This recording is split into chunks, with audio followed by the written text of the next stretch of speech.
Music education is often taught using a number of common methods, which we will now explore.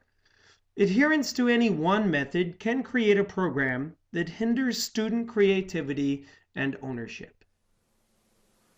Aligning a music education method with our proposal for a new curriculum needs to start with going back to our mission statement, in which we suggest that it's important to nurture the talents of each individual.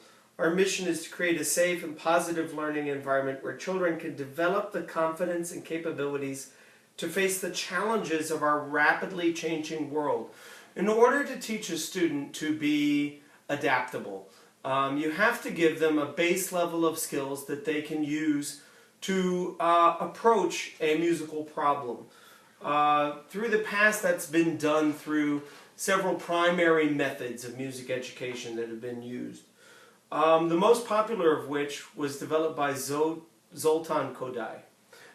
Zoltan Kodály used a method that involved solfeggio, your typical do, re, mi, fa, sol, and hand signs to express pitch knowledge.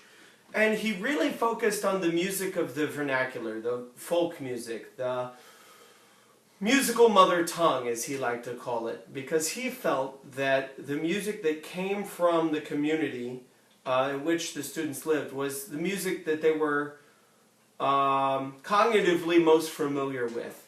The problem with that in American society is if we teach using musical folk songs, American folk songs, we have students from such diverse communities in America that those folk songs might not represent their heritage or their oral understanding of music at all.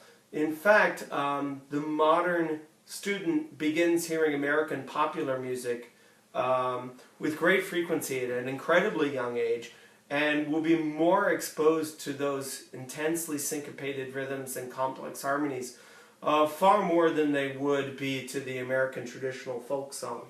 And the music has evolved so far from that folk song understanding that a musical method based on the understanding that is the knowledge that the students bring into the space is short-sighted. Another primary method is one of Carl Orff. He developed the Schulwerk method, which focuses primarily on rhythmic expressions as connected to dance. And you'll most often recognize an Orff classroom by the traditional Orff instruments, the large xylophones and such pitched instruments and rhythm instruments that they'll have about. The problem with the Orff method in integration to the curriculum that I propose is more often than not due to budgetary concerns. Teachers are very protective of their instruments because anything that's damaged is very difficult to replace. So that lends to such a regimented method for approaching the instrument that it often becomes stifling to creative experimentation on the instruments. And the Orff system really believed that you used speech and the creation of rhythm based upon speech patterns to develop rhythmic understanding. And I think that's a good way to start because it definitely focuses on a knowledge that all the students have come to the classroom with. So perhaps we could explore some bringing in of that Orff principle. But unfortunately, the modern application does not lend itself well to creative growth. The Dalcroze method connects the body to the function of rhythm and believes that rhythm and ear training and improvisation are the secrets to unlocking creativity. The teacher would often improv over a theme, and the students would be allowed to physically interact. Unfortunately, in a modern high school performance-based curriculum, the Dalcroze method doesn't lend itself to presenting a concert schedule. So that's the primary reason why Dalcroze will not be used. Other than that, I'm not a pianist, I'm a vocalist. So the improvisational skills that is commonly implemented by a Dalcroze professional are not available to us.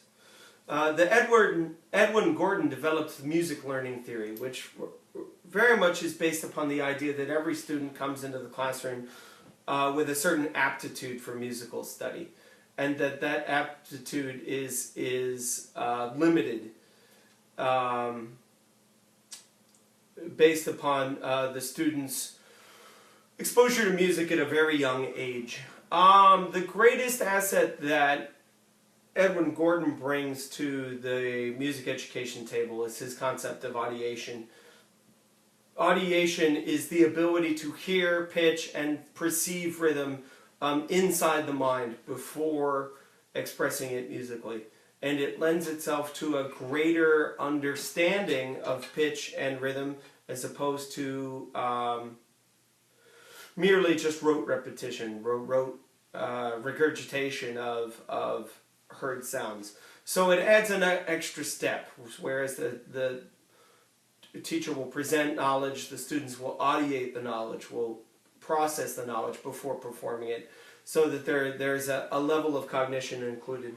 However, the Gordon process is very, very structured and does not allow room for the students to contribute as much into the learning process. Another method I'd like to address is a relatively new method. It's coming out of Brazil. It's called O Passo, which translated means the step. And it focuses on the idea that rhythm is connected to the body, much like the Dalcroze method. However, it's a little more formalized. It gives the students the ability to perceive rhythm using a human conducting pattern with their feet and with walking, which gives them the ability to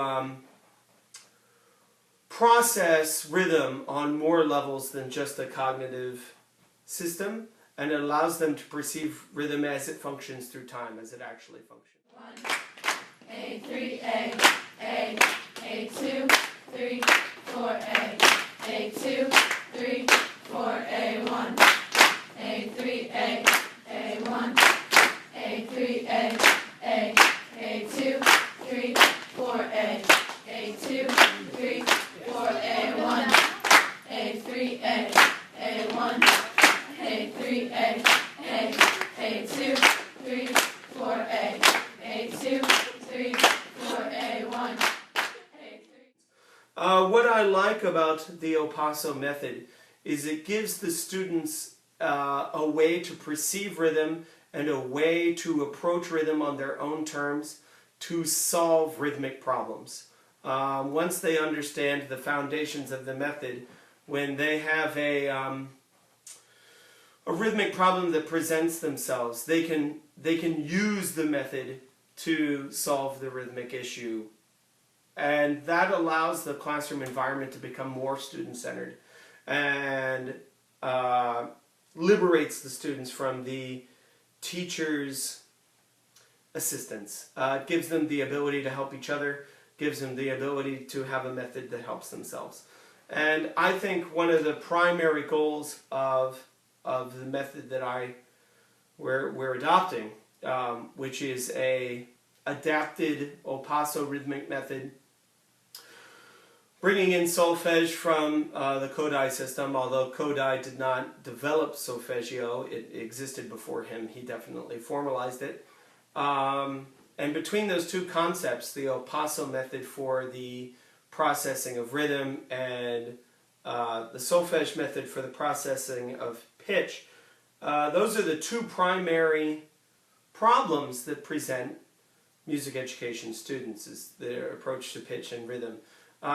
Once they've developed an aural understanding to listen to pitch through solfege and the ability to perceive rhythm physically, the combination of those two things gives them the ability to approach any musical situation and perceive it.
yields them the understanding that they can approach it both formally with written notation. You can look at written notation and see how it's metered out and use the Opasso method to decipher the rhythms on the page. But you can also listen to something orally, informally, and use the same method to decipher how the rhythms are organized physically. So the method can be utilized both formally using written notation and informally listening to maybe modern music off of a recording.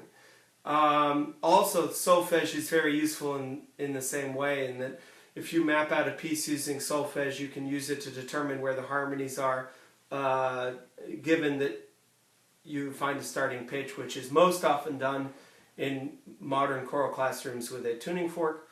Or it can be used if you listen for the fundamental pitch that it resonates in a piece of recorded music.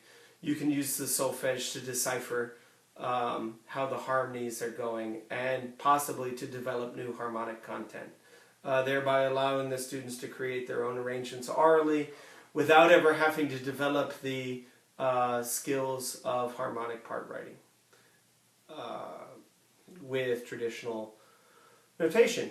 So that is the method that I propose to adopt in order to achieve the educational goals, both a modified Opasso integration method.